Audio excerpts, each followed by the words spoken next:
Hello everyone. Welcome to the online platform Vedant with me Vivek Khewal. As you all know that we are covering the NCERT series, and in that series now we will cover chapter 1 of 7th class NCERT of political science. Our chapter 1 is equality, समानता. ये unit 1 है और unit 1 में एक ही chapter है तो उसी को कवर करेंगे. यूनिट 1 है हमारी इक्वालिटी इन इंडियन डेमोक्रेसी, कि भारतीय लोकतंत्र में समानता. जब हम बात करते हैं समानता की तो हम 3-4 पॉइंट पे फोकस करते हैं कि समानता क्या है, इक्वालिटी क्या है, उसका हमारी डेमोक्रेसी में क्या इंपॉर्टेंस है, हमारे लोकतंत्र में क्या महत्व है समानता का.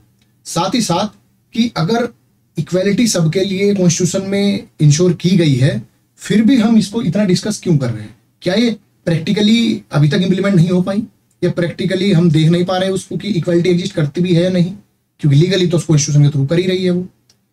साथ ही साथ हम क्या पढ़ेंगे कि इनइक्वालिटी अगर एग्जिस्ट कर रही है तो उसमें कितनी तरह की इनइक्वालिटी एग्जिस्ट करती है, जैसे कि रूरल एंड अर्बन के बीच में कितनी इनइक्वालिटी है, जेंडर बेस्ड इनइक्वालिटी, मेल और फीमेल में कितनी ज़्यादा इनइक्वालिटी हम देखते हैं समाज में. इनइक्वालिटी ऑन स्टेटस, कोई गरीब हो सकता है कोई अमीर हो सकता है, उनके स्टेटस अलग अलग हो सकते हैं. सोशल ग्रुप्स में इनइक्वालिटी, SC STs. साथ ही साथ इकोनॉमिक ग्रुप में पुअर एंड रिच, जैसे मैंने बताया आपको. और मॉनेटरी लेवल की, कंजम्पशन लेवल की इनइक्वालिटी हो सकती है, इनकम की इनइक्वालिटी हो सकती है, वेल्थ की इनइक्वालिटी हो सकती है. और अगर हम एग्रीकल्चर की बात करें तो लैंड होल्डिंग्स में आपने सुना होगा large farmer, medium farmer, marginal farmer, small farmer, ये सब सुना होगा, वो भी एक इनइक्वालिटी है, इनइक्वालिटी ऑफ रिसोर्सेज. तो वो सब इनइक्वालिटी के बारे में हम बात करेंगे, समता के बारे में बात करेंगे और कोशिश करेंगे कि 2 पार्ट में हम इसको कवर करें और अच्छे से इसको कवर करें. सो आइए स्टार्ट करते हैं. समता ऑन इक्वालिटी चैप्टर 1 है हमारा. अब आप देख रहे हैं कि मंजीत कौर जी हैं, ये टीचर हैं. तेजा सिंह है, ये ट्रेडर है, व्यापारी हैं. ग्रीस राव है, ये स्टूडेंट है. कांता देवी एक डोमेस्टिक वर्कर है. सुजाता कुमारी भी एक डोमेस्टिक वर्कर है. तो ये दिखा रहा है कि अलग अलग लोग हैं समाज के, अलग अलग उनके ऑक्यूपेशंस हैं, अलग अलग नाम है, अलग अलग धर्म से आते हैं, अलग अलग सोसाइटी से आते हैं. तो वो डाइवर्सिटी है. उस डाइवर्सिटी के अंदर क्या असमानता हमको देखने को मिलती है उस पर हम डिस्कस करेंगे. हालांकि हमने कुछ इनइक्वालिटीज के बारे में क्लास 6 में पढ़ा था, 7th में और डिटेल में उसको पढ़ेंगे, जानेंगे, समझेंगे. अब ये एक डोमेस्टिक वर्कर है सुजाता, उनके बारे में कांता जी हैं, उनके साथ में उनकी फ्रेंड है सुजाता. तो वेट कर रहे हैं किसके लिए, वोट डालने के लिए. तो वोट डालने के लिए जाते हैं तो उनके मालिक भी वहीं पे लाइन में लगे होते हैं, जो जिनके यहाँ पे वो काम कर रहे होते हैं वो भी यहीं पे लगे हुए हैं इस लाइन में, वोट की लाइन में.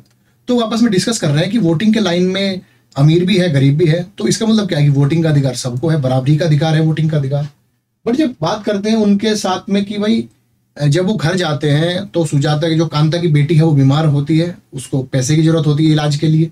तो इलाज के पैसे के लिए वो अपने जो जैन साहब हैं उनके यहाँ घर पे, जिसके यहाँ काम करती है, उनसे एडवांस लेने के लिए जाती है.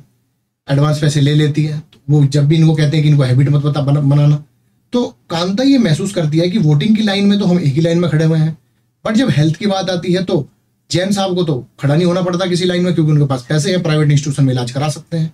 जबकि कांता जी हैं तो उनको इलाज कराने के लिए सरकारी हॉस्पिटल में जाना पड़ता है, लाइन में लगना पड़ता है, दवाइयों के लिए पैसे खर्च करने पड़ते हैं. और वो पैसा जो बहुत मेहनत की कमाई का है और कम ही उनकी इनकम भी है. जैसे कि मैं पढ़ सकता हूँ, in democracy, India is a democracy. In class 6 book we looked at the key elements of democratic government. हमने डेमोक्रेटिक गवर्नमेंट के कुछ की एलिमेंट्स वहाँ पे देखे थे. क्या क्या, जैसे पार्टिसिपेशन, लोगों का पार्टिसिपेशन है, रिजोल्यूशन ऑफ कॉन्फ्लिक्ट किस तरीके से सॉल्व किए जाते हैं, इक्वालिटी एंड जस्टिस के बारे में हमने पढ़ा था. Equality is the key feature of democracy. तो ये चीज इंपॉर्टेंट है कि जो इक्वालिटी है, समता है, समानता है, समानता एक मुख्य बिंदु है किसी भी डेमोक्रेसी में. और ये इन्फ्लुएंस क्या करता है, बाकी सभी फंक्शनिंग के जो अलग अलग एक्सपेक्ट है उनको भी ये इन्फ्लुएंस करता है. In this chapter you will read more about equality. इस अध्याय में हम क्या पढ़ेंगे, समानता के बारे में ज्यादा से ज्यादा पढ़ेंगे. क्या, व्हाट इट इज, क्या है ये, why it is important in a democracy, ये लोकतंत्र में क्यों आवश्यक है, एंड वेदर और not everyone is equal in India. क्या भारत में सब समान है या नहीं है, वो सब उस बात पे डिबेट करेंगे कांता की स्टोरी के थ्रू. तो कांता की स्टोरी में आपको बता ही चुका हूं कि क्या था स्टोरी में. अब हम चैप्टर को थोड़ी पढ़ने की कोशिश करेंगे. इक्वल राइट टू वोट, जो मत अधिकार है हमारा, उसका हमें समान अधिकार है ऐसा हम मानते हैं और है भी, क्योंकि भारत में एग्जिस्ट करता है क्या, universal adult franchise. Universal adult franchise exist करता है। तो एक पढ़ते हैं अभी। The story about begins with Kanta standing in the line to cast her vote, looking at the various people who are standing in the line with her. Kanta recognises her employer. जहाँ पे वो काम करती थी उनको उन्होंने पहचाना, अशोक जैन एंड छोटे लाल, जो छोटे लाल उनके पड़ोसी हैं, उनको उन्होंने पहचाना। Her neighbour in a democratic country, एक लोकतांत्रिक देश में जैसे कि इंडिया, सभी जो एडल्ट्स हैं, जितने भी वयस्क हैं, इररेस्पेक्टिव ऑफ, चाहे वो किसी भी रिलीजन से आते हों, कोई भी उनका एजुकेशन बैकग्राउंड हो, चाहे वो पढ़े लिखे ना भी हो, चाहे उनकी कोई भी कास्ट हो, अमीर हो या गरीब हो, सभी को वोट का समान अधिकार है। आप अपने आसपास देख सकते हैं कि आपके माता पिता, आपके पड़ोसी, आपके यहाँ पे जो काम करने वाले हैं वो, या आपके माता पिता जहाँ पे काम करते हैं वो लोग, सभी को वोट का समान अधिकार है। This as you have already read in class 6 में आपको पढ़ाया था कि इसको क्या बोलते हैं, यूनिवर्सल एडल्ट फ्रेंचाइज, समान वयस्क मताधिकार, is an essential aspect of all democracy. सभी लोकतांत्रिक जो सरकारें हैं, सभी लोकतांत्रिक जो देश हैं, उनकी एक महत्वपूर्ण एस्पेक्ट ये है कि यूनिवर्सल एडल्ट फ्रेंचाइजी होनी ही चाहिए। इसका आइडिया क्या है, based on the idea of equality. जो यूनिवर्सल एडल्ट फ्रेंचाइज है वो समानता के विचार पर आधारित है। Because it states that every adult in country, कि जितने भी वयस्क हैं किसी देश में, इररेस्पेक्टिव ऑफ देयर वेल्थ, उनके धन से या उनके समाज से, वो किसी भी समाज से आते हों, एक ही वोट है। हर एक व्यक्ति को एक वोट डालने का अधिकार है। जैसे आपके अभी अभी स्टेट असेंबली इलेक्शन जो आए, उसमें आपने देखा होगा कि आपके जो भाई बहन जो एडल्ट हैं, या आपके माता पिता जो एडल्ट है, यदि आप भी एडल्ट हो तो आपको भी एक वोट डालने का अधिकार है। सभी को, चाहे आपका कोई भी रिलीजन हो, कोई कास्ट हो, कोई कम्युनिटी हो, अमीर हो या गरीब हो, पढ़े लिखे हो या नहीं भी हो, सभी को एक vote, one man one vote, वो वन पर्सन वन वोट का आपका अधिकार है। इक्वालिटी के आधार पे वो दिया गया है। But as her days gone, Kanta becomes less certain about what this equality really means. जब वो देखती है, वो खुश होती है कि उसको और उसके जो एम्प्लॉयर है उनको समान अधिकार है वोट डालने का, एक ही लाइन में खड़े हैं। दिन गुजरते हुए वो महसूस करती है कि इस समानता का असलियत मतलब है क्या। देखते हैं। What is it that makes Kanta unsure? Let's make a look at the day in her life. She lives in a slum and has a drain behind her house. Her daughter is sick, but she can't take the day off from work because she needs to borrow money from her employers to take child to the doctor. क्या करना था, वो छुट्टी भी नहीं ले सकते थे। छुट्टी क्यों नहीं ले सकते थे, क्योंकि उसको काम करने जाना था। उसको आज एडवांस भी चाहिए था क्योंकि उसकी बेटी बीमार थी। और एरिया कैसा है, उसका स्लम है, ड्रेन है, तो बीमार होना स्वाभाविक है, क्योंकि गंदगी जहां पे होगी वहां पे बीमारी ज्यादा फैलती है। Her job as a domestic help tries her out and finally she ends her day by standing in a long line. और एक लंबी कतार में वो खड़ी रहती है हॉस्पिटल्स अपनी बेटी का इलाज करने में। This line in front of the government hospital, सरकारी अस्पताल के सामने, is unlike the one in the morning. सुबह के मुकाबले, सुबह के कंपैरिजन में, सुबह जब वो वोट डालने गई थी वो लाइन और जो गवर्नमेंट हॉस्पिटल के सामने लाइन है उसमें एक अंतर था। Most of the people standing in the line are poor. This is the important, कि जो लोग सुबह खड़े थे वोटिंग के लाइन में, ना तो उनमें कोई कोई असमानता थी, अमीर हो या गरीब हो, किसी भी बैकग्राउंड से हो, किसी भी समाज से हो, सभी वोटिंग की कतार में खड़े थे वोट डालने के लिए। मगर जब हम बात करते हैं गवर्नमेंट हॉस्पिटल के सामने, तो ज्यादातर लोग जो लाइन में खड़े थे वो कौन थे, पुअर पीपल। तो ये एक इनइक्वालिटी को दर्शाता है। ऐसा क्यों था, क्योंकि गरीब लोगों के पास इलाज के लिए पैसे नहीं होते, तो वो प्राइवेट इंस्टीट्यूशन को अफोर्ड नहीं कर सकते। उस प्राइवेट इंस्टीट्यूशंस को अफोर्ड ना करना ही उनकी एक मजबूरी है, और उस लाइन में खड़े होने की एक मजबूरी रही है उनके पास सामने। अदर काइंड्स ऑफ इक्वालिटी, जो अन्य प्रकार की जो समानता जिनके बारे में जिक्र किया जाता है वो क्या है। Kanta is one of the many people who live in democratic India who has the right to vote but whose daily living and working condition are far from equal. कि जो कांता है उसकी जो डेली लाइफ है, डेमोक्रेटिक कंट्री में right to vote तो है, मगर उसकी जो डेली लाइफ है वो बड़ी असमान है दूसरों के कंपैरिजन में। उसका वर्किंग कंडीशन जो है वो समता से काफी कोसों दूर है। वो किस तरीके से, जैसे वो पुअर तो है ही, साथ ही साथ और क्या एक्सपीरियंस और बाकी जो असमानताएं हैं वो भी उनको देखने को मिलती है। कुछ असमानताओं के बारे में हम दो कहानियों के माध्यम से समझेंगे कि किस प्रकार की असमानताएं हमको देखने को मिलती है। और जैसे कि मैं पहले भी एक बार एक लिस्ट के साथ जिक्र कर चुका हूं कि किस किस प्रकार की असमानताएं हमें देखने को मिलती है। दो स्टोरीज हम पढ़ेंगे, उसके बाद हम जानेंगे कि किस प्रकार की और असमानताएं हम देखने को मिलती है अपनी रियल लाइफ में, रियल इंसिडेंट्स के माध्यम से। जैसे पहला है, one of the most common form of inequality in India. अगर हम सबसे एक कॉमन एक जो कॉमन फॉर्म है इनइक्वालिटी की, वो क्या है? Caste system. सभी जानते हैं कि कास्ट सिस्टम इंडिया में काफी डीप तक फैला हुआ है, काफी नीचे तक फैला हुआ है। If you live in rural India, अगर आप ग्रामीण भारत में रहते हैं तो कास्ट आइडेंटिटी ऐसी है कि आप उससे बच नहीं सकते। और जितने भी लोग गांव में रहते हैं वो सभी इस चीज का अनुभव लेते हैं, एक्सपीरियंस कर चुके होते हैं। If you live in urban India, यदि आप शहरी भारत की बात करें तो वहां पे कास्टिज्म इतना नहीं है, बट फिर भी एग्जिस्ट करता है। किस माध्यम से हम उसको देखते हैं? हमें लगता है कि शायद वहां पे कास्टिज्म एग्जिस्ट नहीं करता, जातिवाद जो है वहां पे एग्जिस्ट नहीं करता, बट करता है किस प्रकार? जैसे कि हम देखते हैं इंग्लिश न्यूज़पेपर में भी या हिंदी न्यूज़पेपर में, जब वो शादी के इश्तिहार जो आते हैं उसमें क्या रहता है? कास्ट कम्युनिटीज से जुड़ा हुआ इश्यूज, वो सब एजुकेटेड अर्बन इंडिया भी उसको फॉलो करते हैं। अब आपने देखा होगा, सुंदर वधू चाहिए, सुंदर वर चाहिए, इस कम्युनिटी का, इस जाति का वो चाहिए, तो वो सब हमें देखने को मिलता है अर्बन एरियाज में भी। Now let us read a story about the experience of Dalit child. एक दलित चाइल्ड की हम बचपन का अनुभव हम जानेंगे, और वो कौन है? वैसे तो हमने 6th क्लास में पढ़ ही चुके हैं। दलित एक टर्म है क्या, किस चीज के बारे में? जो लोअर कास्ट है उसके लिए यूज की जाती है टू एड्रेस देमसेल्फ, वो अपने लिए एड्रेस करने के लिए करते हैं। और उसका मतलब क्या है? ब्रोकन, टूटा हुआ। अंबेडकर जी ने भी कहा था कि गांधी जी हरिजन बुलाते थे, जो अनटचेबल्स थे उस टाइम पे समझे जाते थे, जो डाउन ट्रोडन सोसाइटीज थी, उनके लिए गांधी जी हरिजन शब्द का यूज करते थे।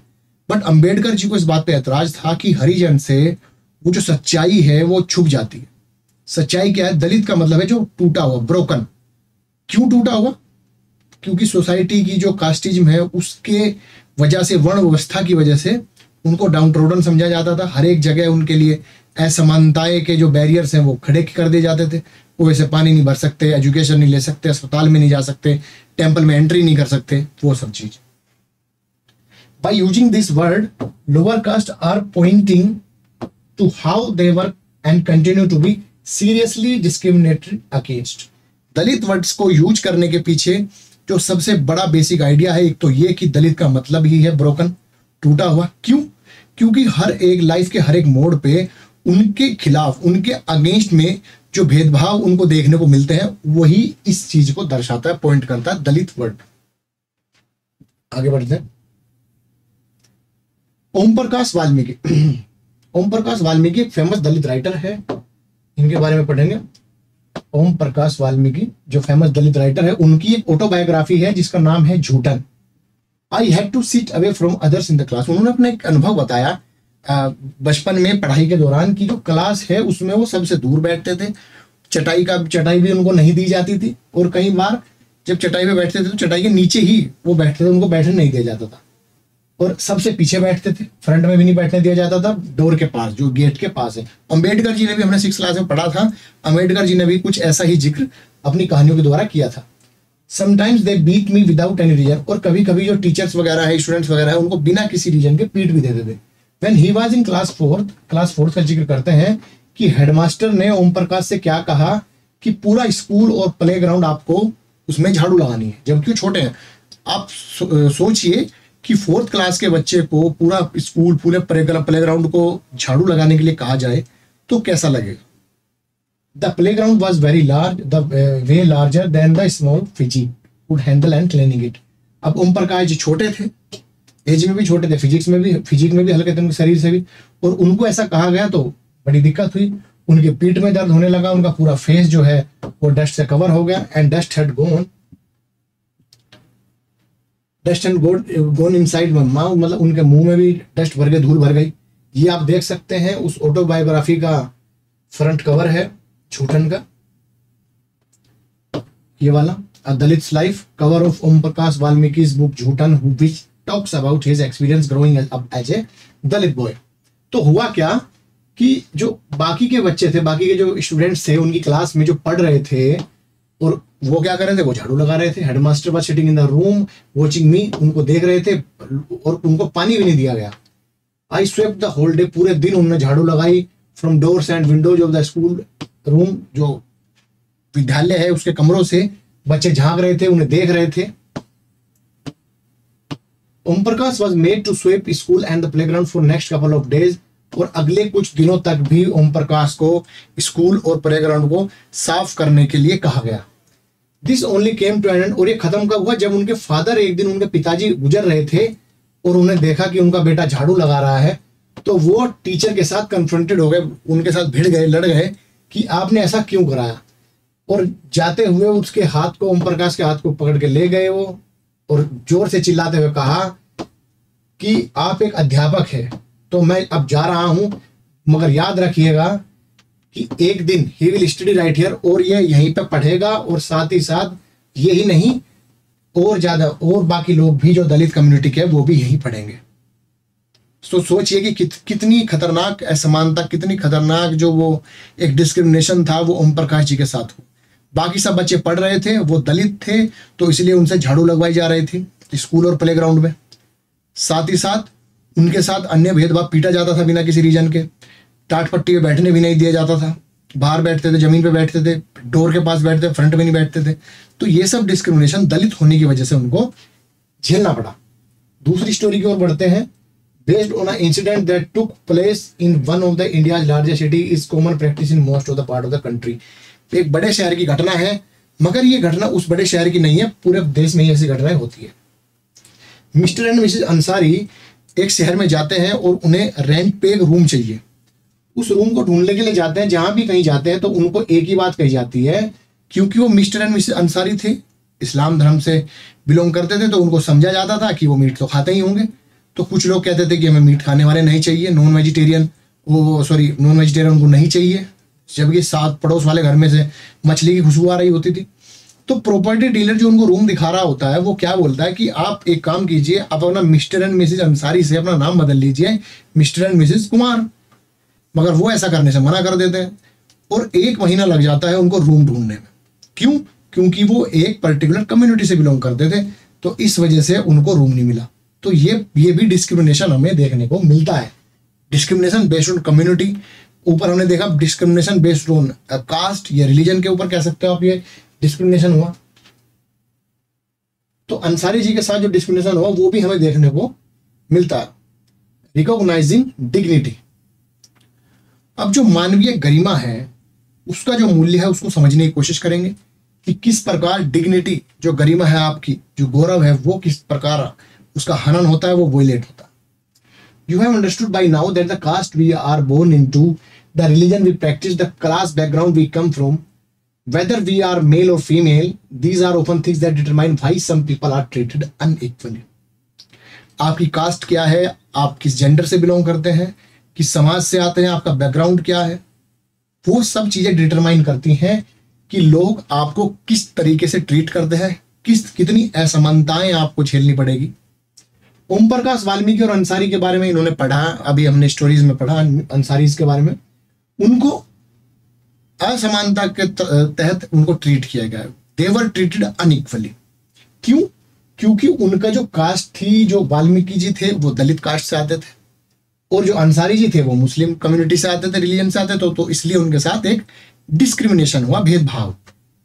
And person are treated unequally, जब कोई व्यक्ति असमान उसके साथ बिहेव होता है तो सबसे बड़ी बात क्या होती है कि देयर डिग्निटी इज वायलेटेड, जो उनकी गरिमा है उसको आघात पहुंचती है, उसको हनन होता है। Their dignity is violated, the dignity of both Om Prakash Valmiki and Ansaris was violated because of way in which they treated. जिस तरीके से उनको ट्रीट किया गया उसके वजह से उनकी जो गरिमा है उसको ठेस पहुंची।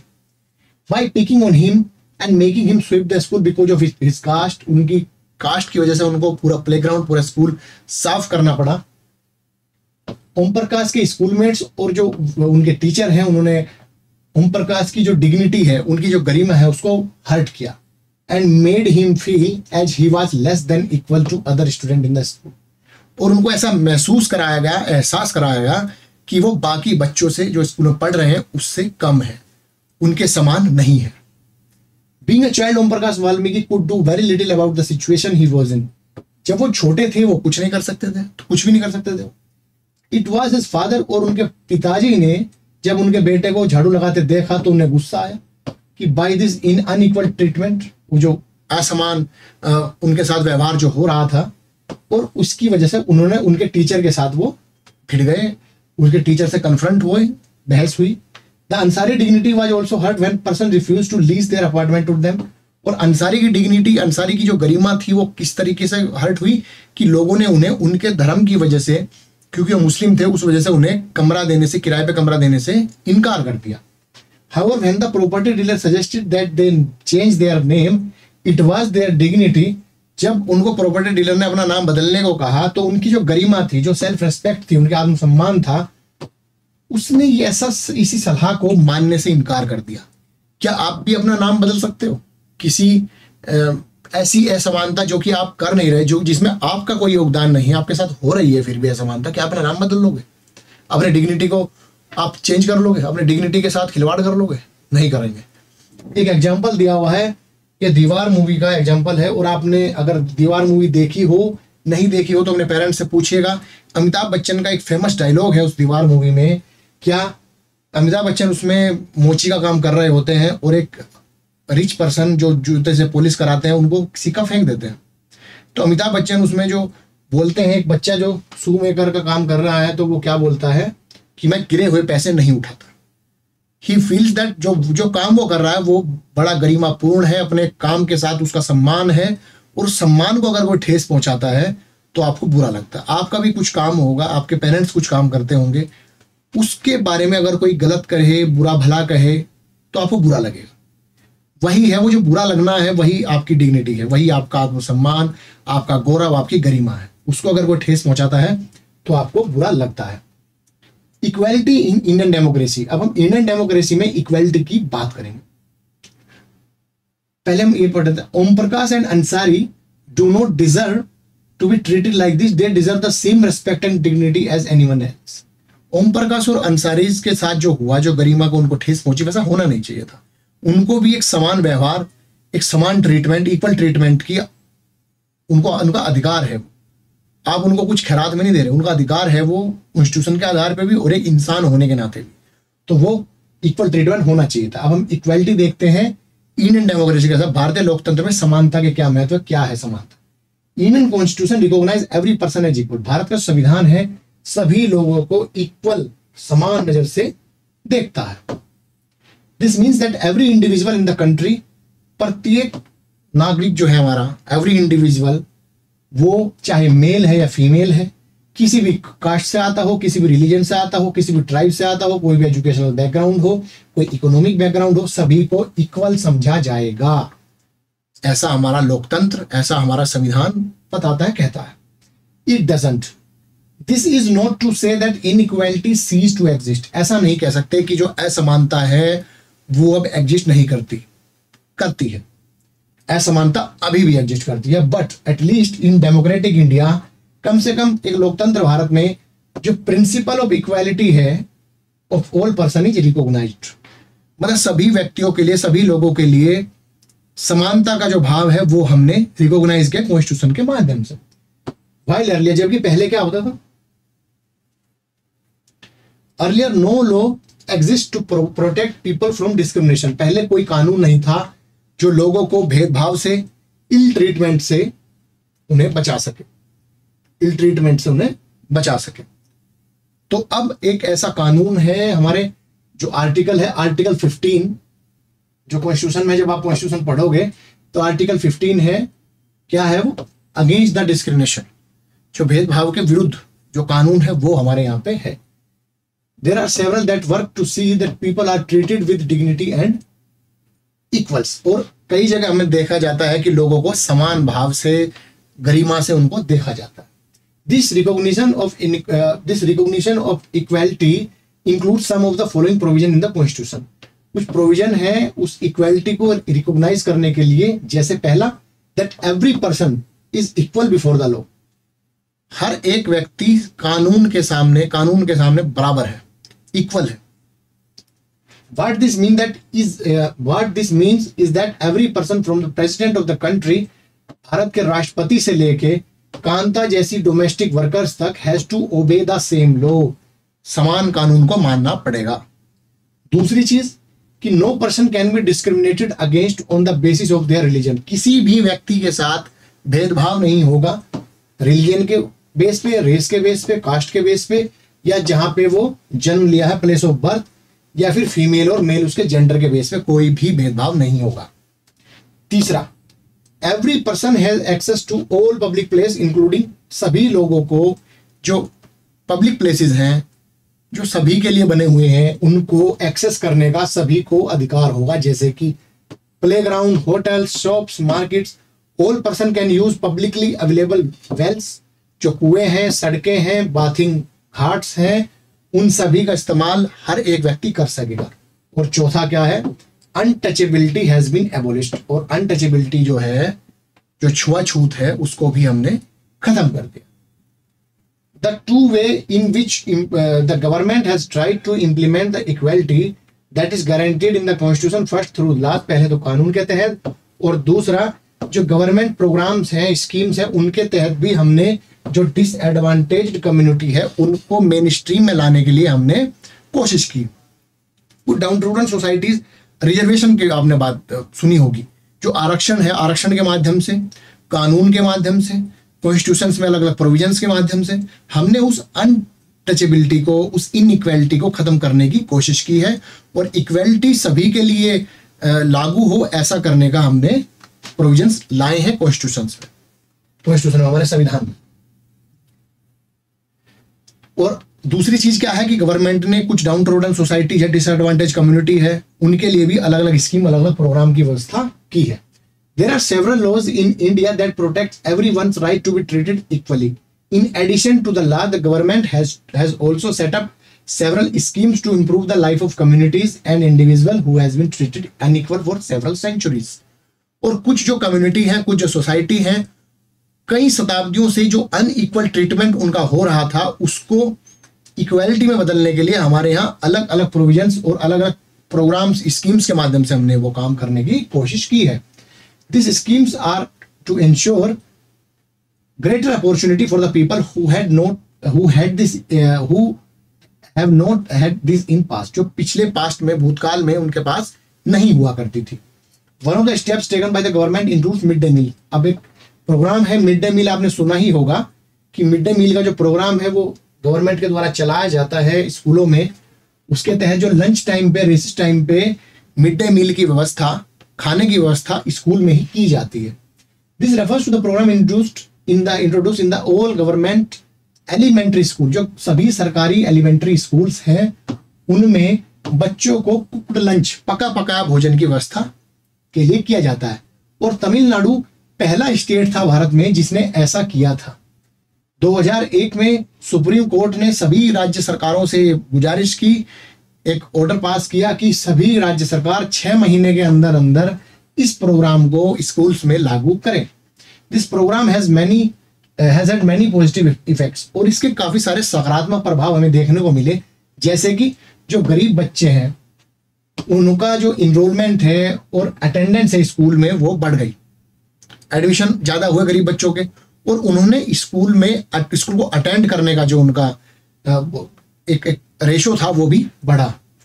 Teachers reported that earlier children would often go home for lunch and then not return to the school. पहले क्या देखा जाता था कि लंच के लिए बच्चे अपने घर जाते थे मगर वापस नहीं आते थे। अब मिड डे मील क्योंकि स्कूल में ही बनता है, स्कूल में पका पका भोजन मिलता है, तो उनकी अटेंडेंस भी बड़ी इंप्रूव हुई, बेहतर हुई। उनकी माताएं, their mothers who earlier had to interrupt their work to feed, उनकी माताओं को अपना काम छोड़ना पड़ता था अपने बच्चों को खाना खिलाने के लिए, अब वो भी उनको नहीं छोड़ना पड़ता और ज्यादा लंबे समय तक वो काम कर सकती है। This programme has also help reduce caste prejudice. जो जातिगत हमारी पूर्व धारणाएं हैं वो भी कम हुई। कैसे? Because both lower and upper caste, और अब लोअर कास्ट के बच्चे और अपर कास्ट के बच्चे स्कूल में एक साथ खाना खाते थे, और किसी किसी जगह तो वो खाना किसके द्वारा बनाया गया होता था, एक दलित महिला के द्वारा। तो जो कास्ट की जो प्रीजुडाइसिस थे उसको खत्म करने में भी मिड डे मील ने अपनी अहम भूमिका निभाई। The mid day meal also help reduce the hunger of poor students, और साथ ही साथ जो माल न्यूट्रिशन के शिकार थे, हंगर के शिकार थे, उन बच्चों को उनकी हेल्थ को इंप्रूव करने में भी मिड डे मील ने अहम भूमिका निभाई। While government program play an important role in increasing equality of opportunity, जो सरकारी जो कार्यक्रम है, स्कीम्स है, उनके थ्रू क्या इंक्रीज हुआ? Increase the equality of opportunity, अवसर की समानता बढ़ी। There is much that still needs to done, और अभी भी काफी कुछ होना बाकी है। While the mid day meal programme has help increase the enrolment, mid day meal की वजह से इनरोलमेंट बढ़ा। पुअर स्टूडेंट जो थे, जो गरीब बच्चे थे, उनकी अटेंडेंस बढ़ी। There continues to be big differences in our country between schools that much attended that rich attend and those poor attend, और आज भी एक असमानता हमें देखने को मिलती है, जैसे कि गवर्नमेंट जो स्कूल है ज्यादातर उनमें गरीब के बच्चे पढ़ते हैं, और जो प्राइवेट स्कूल्स हैं उसमें ज्यादातर अमीरों के बच्चे पढ़ते हैं। तो ये भी एक असमानता क्रिएट होती दिखती है हमें। इस असमानता को भी खत्म करना है, और उसमें गवर्नमेंट के जो प्रोग्राम हैं, जो हमारे प्रोविजंस है, एक्ट है, उसके थ्रू हम करने की उन्हें कोशिश कर रहे हैं, और आई होप कि जल्दी ही हम उसमें पॉजिटिव रिजल्ट्स और ज्यादा देखने को मिलेंगे।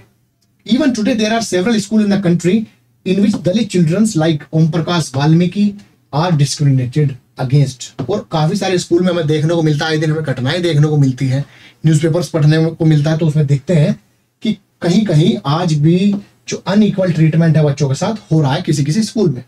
These childrens are force into unequal situation, असमान परिस्थितियों में उनको धकेला जाता है, जिसकी वजह से उनकी डिग्निटी, जो गरिमा है उनकी, उनको ठेस पहुंचती है उससे। This is because the people refuse to think of them equal even though the law requires it. कानून है, प्रोविजंस है, आर्टिकल्स है, राइट टू इक्वालिटी है कॉन्स्टिट्यूशन में, मगर फिर भी हमें देखने को मिलता है कि असमानता आज भी समाज में एग्जिस्ट करती है। लोग उनको अपने समान मानने को तैयार नहीं, जबकि कानून उन्हें मानने के लिए कहता है। One of the main reason for this is that attitude change very slowly, और इसका सबसे बड़ा जो कारण है वो एटीट्यूड है, जो कि धीरे धीरे बदलेगा। Even though persons are aware that discrimination is against the law, लोगों को पता है कि जो भेदभाव है, डिस्क्रिमिनेशन है, वो अगेंस्ट द लॉ है, कानून के खिलाफ है, मगर फिर भी वो कास्ट के बेसिस पे, रिलीजन के बेसिस पे, डिसेबिलिटी के बेसिस पे, इकोनॉमिक स्टेटस के बेसिस पे, चाहे वो जेंडर के बेसिस पे भेदभाव करते हैं। It is only when people began to believe that no one is inferior and that every person deserve to be treated with dignity that present attitude can be change. जो हालिया जो attitude है उसको change करने के लिए सबसे बड़ा एक बिहेवियरल चेंज क्या लाना पड़ेगा कि हमें मानना होगा, हमें समझना होगा कि इंसान है, सामने वाला भी इंसान है, हम भी इंसान है, तो इंसान होते हुए हम सभी समान हैं, चाहे वो कास्ट से अलग हो, रिलीजन से अलग हो, अलग जेंडर का हो, अलग सोसाइटी का हो, अलग बैकग्राउंड का हो, हम सब समान हैं और कानून ऐसा ही कहता है।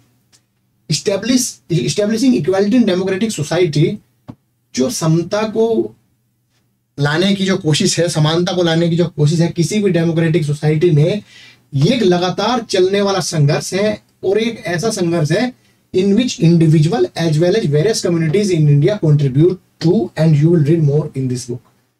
और आप पढ़ोगे कि लोकतांत्रिक देशों में जैसे कि भारत, उन देशों में इक्वालिटी को स्टेब्लिश करना, समानता को स्टेब्लिश करना एक लगातार चलने वाला संघर्ष है, और उसको अलग अलग कम्युनिटीज के माध्यम से इंडिविजुअल लेवल पर लोग उस लड़ाई को लड़ते हैं और इक्वालिटी को एग्जिस्ट कराने में मदद करते हैं।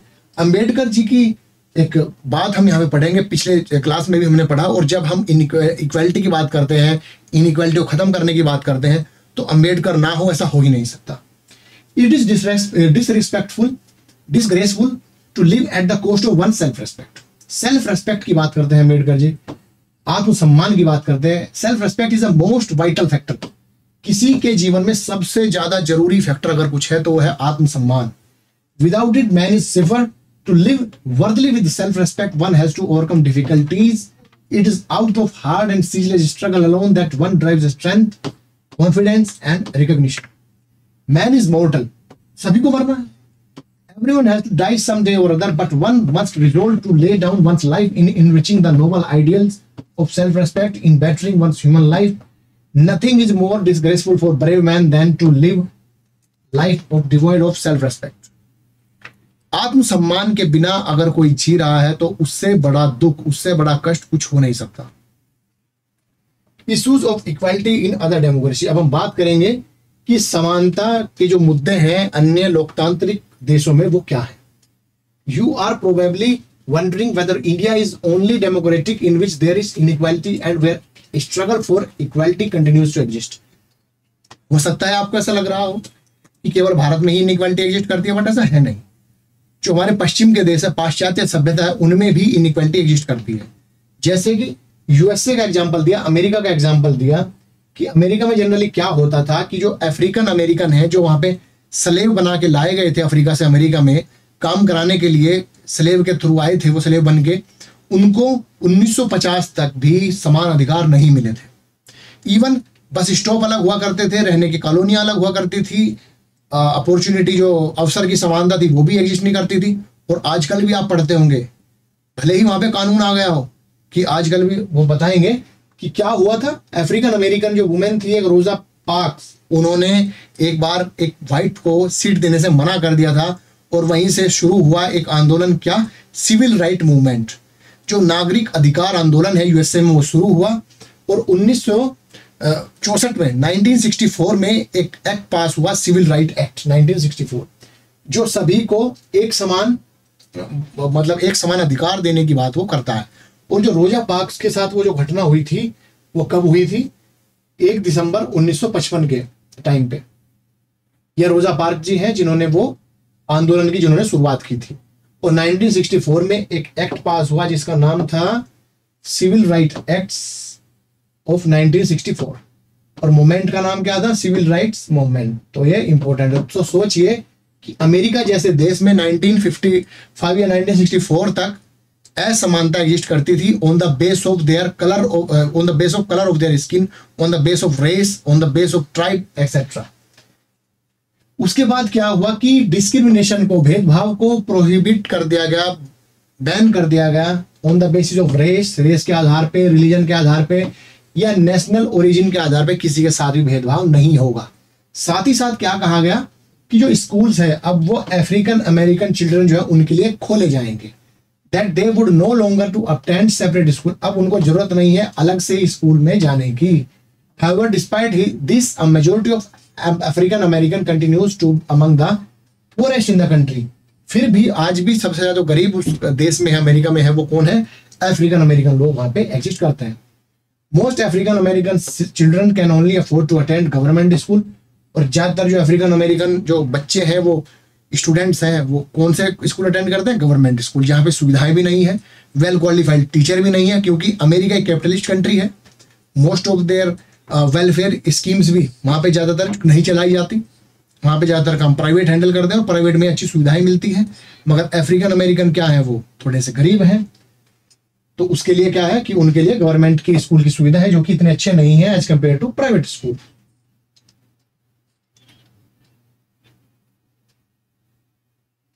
आर्टिकल 15 के बारे में मैंने बात की थी, तो ये क्या है? डिस्क्रिमिनेशन को प्रोहिबिट करता है। इंडिया के रेस्पेक्ट में अगर मैं बात करूं, किस ग्राउंड पे? रिलीजन पे, रेस पे, कास्ट पे, सेक्स पे, प्लेस ऑफ बर्थ पे। अगर कोई भी डिस्क्रिमिनेशन होता है इस बेसिस पे, तो आप क्या कर सकते हैं? उसके खिलाफ कोर्ट में जा सकते हैं, डायरेक्ट सुप्रीम कोर्ट में जा सकते हैं। जो रेमेडी वाला जो हमारा कॉन्सेप्ट है कि आपको कोई भी फंडामेंटल राइट्स आपका हनन होता है तो आप सीधा सुप्रीम कोर्ट जा सकते हैं। चैलेंज ऑफ डेमोक्रेसी, जो लोकतंत्र में जो चुनौती है उसके बारे में पढ़ेंगे। No country can be described as being completely democratic. ये एक बहुत इंपॉर्टेंट पैरा है। इसको मेंस के रेस्पेक्ट में भी, सिविल सर्विसेज की बात करूं तो भी, वन डे एग्जाम्स की बात करूं तो भी, और एक आम जन, एक आम मानवी की के तहत भी बड़ा इंपॉर्टेंट पैरा है, तो उसको बहुत ध्यान से पढ़िएगा। No country can be described as being completely democratic. किसी भी देश को हम पूर्णतः लोकतंत्र नहीं कह सकते, नहीं मान सकते।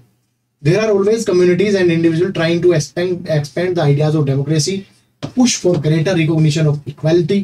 समता की बात आज भी एग्जिस्ट करती है, सभी जगह समानता एग्जिस्ट नहीं करती, नए मुद्दे आते रहते हैं, तो उस वजह से इक्वालिटी की भी जो एरिया है उसका एक्सपेंड होता रहता है। Central to this is struggle for recognition of all persons as equal and for their dignity to be maintained। और संघर्ष किस बात का है? कि सभी के लिए समानता हो, सभी की जो गरिमा है उसको रिकॉग्नाइज किया जाए, उसको मेंटेन किया जाए। इन this book you will read how this issue of equality, इस बुक में जो 7th क्लास की जो पॉलिटिकल साइंस की बुक है, इसमें हम क्या पढ़ेंगे कि इक्वालिटी का जो इशू है, इक्वालिटी का जो मुद्दा है, वो लोकतंत्र में या बाकी जो हमारी डेली रोजमर्रा की जो जिंदगी है भारत में भी किस तरीके से वो इफेक्ट करता है, प्रभावित करता है। As you read this chapter, think about whether the equality of all person and their being able to maintain their dignity is upheld. और आप इस बात को समझने की कोशिश कीजिएगा, क्या सभी लोग समता से रह पा रहे हैं, उनकी जो डिग्निटी है वो मेंटेन होती है, वो सब हम देखेंगे। तो इस चैप्टर में हमने बेसिकली क्या पढ़ा, इक्वालिटी के बारे में हमने पढ़ा।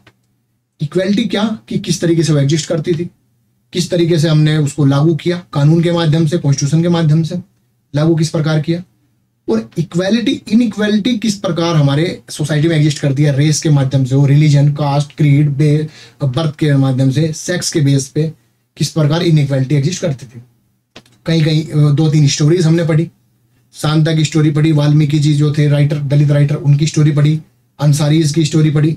तो उस सब से हमने जाना कि इनइक्वालिटी किस प्रकार एग्जिस्ट करती थी सोसाइटी में, इंडिया में उसको खत्म करने के लिए, उसको कम करने के लिए क्या क्या कदम उठाए, कॉन्स्टिट्यूशन के माध्यम से या अलग अलग प्रोग्राम्स के माध्यम से, जैसे मिड डे मील का प्रोग्राम जो था। तो उस चीज को हमने जाना, और आगे के चैप्टर्स में हम और ज्यादा पढ़ेंगे कि इक्वालिटी का कैसे एक्सपेंशन हो रहा है। इवन कुछ इंपॉर्टेंट चीज मैं बताऊं आपको कि आज भी यूएसए में एक कुछ दिनों पहले एक मूवमेंट चली थी, black lives matter, black lives matter, hashtag black lives matter. इसका मतलब क्या है कि आज भी वहां पे जो हमारी स्किन का कलर है उसके ऊपर भेदभाव होता है, ब्लैक एंड व्हाइट वहां पे एग्जिस्ट करते हैं। साथ ही साथ अपार्थाइड मूवमेंट हमने 6th क्लास में पढ़ी थी, साउथ अफ्रीका में जो हुई थी, जिसमें नेल्सन मंडेला जिन्होंने लीड किया था उस रिवॉल्यूशन को साउथ अफ्रीका में। अलग अलग जगह हम देखते हैं कि इनइक्वालिटी एग्जिस्ट करती है, अलग अलग फॉर्म्स हो सकती है उसकी अलग अलग देश में, मगर आज भी कोई कंट्री, कोई देश अपने आप को पूर्णतः लोकतंत्र नहीं मान सकता, क्योंकि इक्वालिटी पूर्णतः कहीं भी एग्जिस्ट नहीं करती। एक हमारे देश में भी और अन्य देशों में भी एक नया मुद्दा है LGBTQ। जो LGBTQ पीपल हैं, जो इस ग्रुप से बिलोंग करते हैं, वो भी इक्वालिटी की डिमांड करते हैं कि उनको भी समानता का अधिकार मिले, अपॉर्चुनिटी, इक्वालिटी ऑफ अपॉर्चुनिटी मिले, इक्वालिटी ऑफ आउटकम उनको मिले, वो भी एग्जिस्ट नहीं करती। तो ये सब मुद्दे हैं जो रोजमर्रा के मुद्दे, उसको आप देख सकते हैं, कनेक्ट कर सकते हैं कि किस प्रकार इक्वालिटी एग्जिस्ट करनी चाहिए। आगे हम इस बुक में और ज्यादा पढ़ने वाले हैं। आज ये चैप्टर यहीं पर समाप्त करते हैं। तो आपका कोई भी फीडबैक हो, आपका कोई क्वेरी हो, आप पूछ सकते हैं कमेंट बॉक्स में। तो तब तक के लिए धन्यवाद, और हमारा चैनल लाइक कीजिए, शेयर कीजिए, सब्सक्राइब कीजिए। Thank you very much.